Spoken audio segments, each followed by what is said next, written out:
கந்தர்வ கோட்டை அது ஒரு மந்திரவாதியால சபிக்கப்பட்ட அமானுஷ்ய கோட்டை. பாலடைஞ்சு போன அந்த கோட்டைக்குள்ள பிரேத ஆத்மாவா அடைபட்டு கிடந்த அந்த மந்திரவாதி இதுவரைக்கும் அந்த கோட்டைக்குள்ள போன யாருமே உயிரோட திரும்பி வந்ததே இல்ல. இது எல்லாத்துக்குமே காரணம் இன்னைக்கும் முக்தி கிடைக்காம பிரேத ஆத்மாவா அலைஞ்சிட்டு இருக்கிற அந்த மந்திரவாதி தான். இது எல்லாத்தையுமே கதையோட போக்குல கற்பனையா நாம 2009 வெளியாகி இருந்த அருந்ததி படத்துல பார்த்திருக்கோம். ஒரு சக்தி வாய்ந்த பிரேத ஆத்மாவை அழிக்கிறது தான் இந்த அருந்ததி படத்தோட கதை. ஆனா இந்த படத்துல வந்த விஷயங்கள் வெறும் கதை கிடையாது, உண்மையிலேயே நடந்த சம்பவம்னு சொன்னா உங்களால நம்ப முடியுமா? குறிப்பா சொல்லணும்னா இந்த சம்பவம் 200 வருஷத்துக்கு முன்னாடி ராஜஸ்தான்ல இருக்கிற ஒரு அமானுஷ்ய கோட்டையில நடந்திருக்கு. இன்னைக்கும் அந்த பாலடைஞ்ச கோட்டை ராஜஸ்தான்ல சிதைஞ்சு போன நிலையில அப்படியே தான் இருக்கு. ஆனா இரவு 6 மணிக்கு மேல அந்த கோட்டையில இருக்கும் பகுதியில யாருமே நுழைய கூடாதுன்னு அரசாங்கமே இந்த இடத்தை தடை பண்ணி வச்சிருக்காங்க. இப்படி தடையை மீறி போன 4 இளம் வாலிபர்கள் இன்னைக்கு உயிரோடையும் இல்ல. பகல் நேரத்துல அங்க போனவங்களும் சில ஸ்ட்ரேஞ்சான உருவங்களை அந்த கோட்டைக்குள்ள பார்த்ததா ரிப்போர்ட் பண்ணிருக்காங்க. அக்கார்டிங் டு சம் லெஜண்ட் அந்த கோட்டையில கிட்டத்தட்ட 10,000க்கும் மேற்பட்ட சாந்தி அடையாத ஆவிகள் கூட்டம் கூட்டமா சுத்திக்கிட்டு இருக்கிறதா சொல்லப்படுது. தனக்குள்ள இவ்வளவு மர்மங்களையும் அமானுஷ்யங்களையும் புதைச்சு வச்சிருக்கிற இந்தியாவோட தி மோஸ்ட் ஹாண்டட் பிளேசஸ்ல முதல் இடத்துல இருக்கிற பாங்கர் கோட்டையுடைய பின்புல கதையை தான் நாம இந்த வீடியோல பார்க்க போறோம். இந்த வீடியோ ரொம்பவே சுவாரஸ்யமா இருக்க போகுது. சோ வீடியோவை ஃபுல்லா பாருங்க. அதுக்கு முன்னாடி நீங்க நம்ம சேனலை சப்ஸ்கிரைப் பண்ணலைன்னா சப்ஸ்கிரைப் பண்ணிக்கோங்க. அப்படியே பக்கத்துல இருக்கிற பெல் ஐகானையும் கிளிக் பண்ணிக்கோங்க. வாங்க வீடியோக்குள்ளாடி போகலாம். நிஜ வாழ்க்கையில இருக்கும் இந்த கந்தர்வ கோட்டையை பார்க்கணும்னா நீங்க பயணித்து போக வேண்டிய இடம் ராஜஸ்தான்ல இருக்கிற அல்வார் மாவட்டம். இந்த அல்வார் மாவட்டத்துல ஆரவல்லி மலைத்தொடர்ல 16ஆம் நூற்றாண்டுல கட்டப்பட்டது தான் இந்த பாங்கர் ஃபோர்ட். கிட்டத்தட்ட 400 வருஷத்துக்கு முன்னாடி இந்த பகுதியை ஆட்சி பண்ணிட்டு இருந்த பாங்கர் அரசு வம்சத்தினால தான் இந்த கோட்டை கட்டப்பட்டுச்சு. மூவில பார்த்த கந்தர்வ கோட்டை சமஸ்தான மாதிரி தான் இந்த பாங்கர் கோட்டையும் உண்மையிலேயே இருந்திருக்கு. கொஞ்சம் மேடான பகுதியில மலையை ஒட்டின மாதிரி கோட்டை இருக்கும். அந்த கோட்டையில அரண்மனை மற்றும் அந்தபுரத்துல அரசரும் அரச குடும்பத்தினரும் வசிப்பாங்க. இவங்களை தாண்டி சமூகத்துல அடுத்தபடி நிலையில இருக்கக்கூடிய மக்களும் கோட்டையில இருக்கிற வாழ்விடங்கள்ல வசிப்பாங்க. இதற்கு அடுத்து இருக்கிற சாதாரண மக்கள் கோட்டைக்கு வெளியே மலை அடிவாரத்துல குடிசை போட்டு வாழ்க்கை நடத்துவாங்க.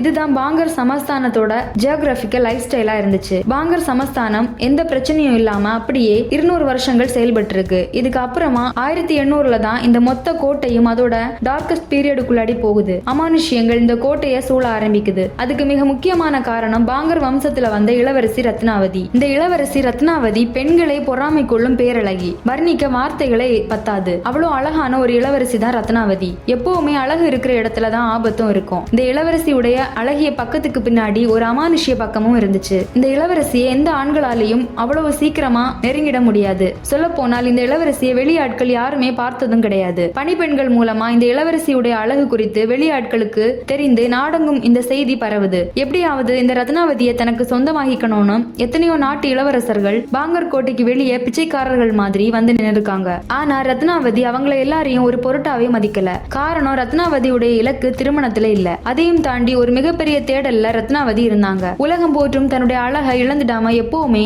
இளமையா இருக்க என்ன வழின்னு தேட ஆரம்பிச்சாங்க ரத்னாவதி. அந்த தேடல் இளவரசி ரத்னாவதிய டார்க் மேஜிக்கை நோக்கி கூட்டிட்டு போயிடுச்சு. அதாவது தாந்திரிகம். அந்த பீரியட்ஸ்ல ஒரு மிகப்பெரிய தாந்திரிக மந்திரவாதியா இருந்தவன் தான் சிங்கியா. இந்த சிங்கியாவை பாரசீக நாட்டுல இருந்து இளவரசி ரத்னாவதி வரவழைச்சாங்க. இவங்கிட்ட இருந்து தாந்திரிக ரகசியங்களை கற்றறிந்து அதன் மூலமா இளமையாவே எப்போதுமே இருப்பதுதான் ரத்னாவதியின் திட்டமா இருந்துச்சு. ரத்னாவதியோட அழைப்பின் பேர்ல பாங்கர் கோட்டைக்குள்ள நுழையிறான் மந்திரவாதி சிங்கியா. உள்ள போனவன் ரத்னாவதியை நேருக்கு நேரா சந்திக்கிறான். சொல்ல போனால் ரத்னாவதியை முழுசா பார்த்த வெளி ஆண்மகன் இவன் ஒருத்த மட்டும்தான். பார்த்த உடனே ரத்னாவதியோட அழகுக்கு அடிமையாகிறான் சிங்கியா. எப்படியாவது ரத்னாவதியை அடையணும்னு மனசுக்குள்ள ஆசை உண்டாகுது. ஆண்களை சுத்தமாக வெறுக்கும் இளவரசி ரத்னாவதி இவங்கிட்ட இருந்து இளமையா இருக்க தேவையான தாந்திரிக ரகசியங்களை ஒரு சில நாட்களிலேயே கத்துக்கிட்டு மூட்டை மூட்டையா தங்க நாணயங்களை பரிசு கொடுத்து மீண்டும் பாரசீகத்துக்கு போகும்படி சொல்லிடுறா. கோட்டையை விட்டு வெளியே வந்த மந்திரவாதி பாரசீகத்துக்கு போகாம கோட்டை அடிவாரத்திலேயே மறைமுகமா தங்கிடுறான். தன்னுடைய மந்திர சக்தியால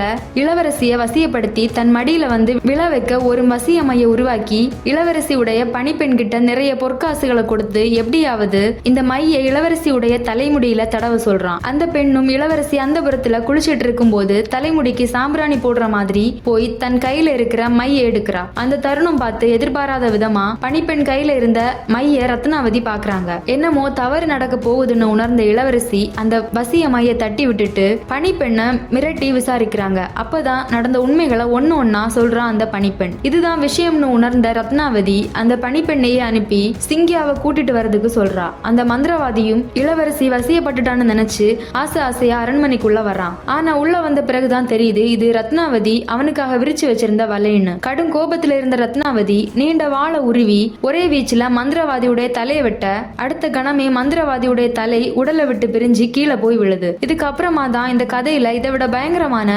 அமானுஷ்யமான சம்பவம் நடந்துச்சு. இது ரத்னாவதி கொஞ்சம் கூட எதிர்பார்க்கவே இல்ல. தரையில விழுந்து கிடந்த மந்திரவாதியோட தலை தானாவே பேச ஆரம்பிக்குது. ரத்னாவதி, நான் மாந்திரிகன், உடல் போனாலும் தலையில உயிரை தேக்க தெரிஞ்சவன். நல்லா கேள், என்ன வஞ்சித்த உன்னை நான் சபிக்கிறேன். நீயும் உன் நாட்டு மக்களும் அணு அணுவாய் சித்திரவதை அனுபவித்து இறப்பீங்க. நீ மேலாய் கருதும் உன்னோட அழகு பறிபோகும். உன் ஆணவத்திற்கு அடித்தளமா இருக்கக்கூடிய உன் அதிகாரமும் பறிபோகும். உன் நாடே அழிந்து போகும். இப்படி அந்த தலை பேசிக்கிட்டு இருக்க அந்த தலைய யானை காலில் போட்டு நசுக்கி மந்திரவாதிய மொத்தமா சாகடிக்கிறார் ரத்னாவதி. இதுக்கப்புறமா சில நாட்கள் கழிச்சு மந்திரவாதியுடைய சாபம் கொஞ்சம் கொஞ்சமா பலிக்க ஆரம்பிக்குது. முதல் விஷயமா சமஸ்தானம் சுற்றிலும் மழை பெய்யாம பயிர்கள் காஞ்சு போய் உணவு தட்டுப்பாடு ஏற்படுது. அடிப்படை தேவையான தண்ணியே இல்லாம போகுது. நாடெங்கும் ஒரு விசித்திரமான காய்ச்சல் பரவுது. மக்கள் கொத்து கொத்த இறக்க ஆரம்பிக்கிறாங்க. எவ்வளவு நாள் தான் வெளியே இருந்து உணவையும் நீரையும் வாங்குவது? அரண்மனை கஜானா மொத்தமா தீர்ந்து போகுது. அரண்மனைக்குள்ள அடுத்த வேளை உணவு கூட இல்ல. இப்படி இருக்கும்போது இளவரசி ரத்னாவதிக்கு தீர்க்கவே முடியாத ஒரு தொழுநோய் உருவாகுது. அவளுடைய அழகிய தேகம் அவளுடைய கண் முன்னாடியே சுருங்கி சீல் பிடிச்சு சிதைஞ்சு போகுது. பாங்கர் சமஸ்தானத்துல இருந்த ஒருத்தரும் இப்போ உயிரோட இல்ல. நாடே சுடுகாடா மாறிடுச்சு. இருந்தவங்களை புதைக்க இடமே இல்ல. ஏன் புதைக்கிறதுக்கு யாருமே உயிரோட இல்ல. தன்னந்தனியா தன் சுருங்கிய முகத்தை கண்ணாடியில பார்த்தபடியே அமர்ந்திருந்தா ரத்னாவதி. உடல் மெலிஞ்சு உருக்குலைஞ்சு போயிருக்க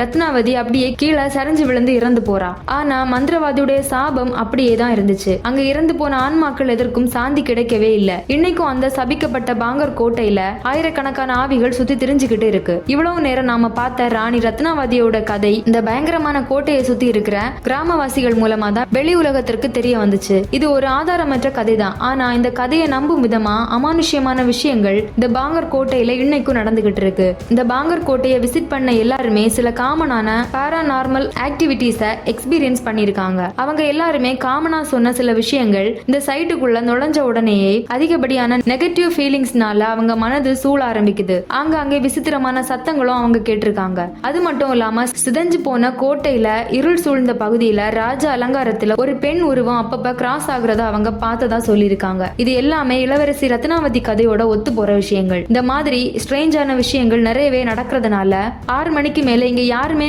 இருக்க கூடாதுன்னு அரசாங்கமே தடை விதிச்சு அங்க ஒரு போர்டையும் வச்சிருக்காங்க. இங்க சோகமான விஷயம் என்னன்னா, இந்த எச்சரிக்கைகளையும் தாண்டி சில வருஷங்களுக்கு முன்னாடி 4 வாலிபர்கள் இரவு நேரத்துல இந்த கோட்டைக்குள்ள தனியா நுழைஞ்சிருக்காங்க.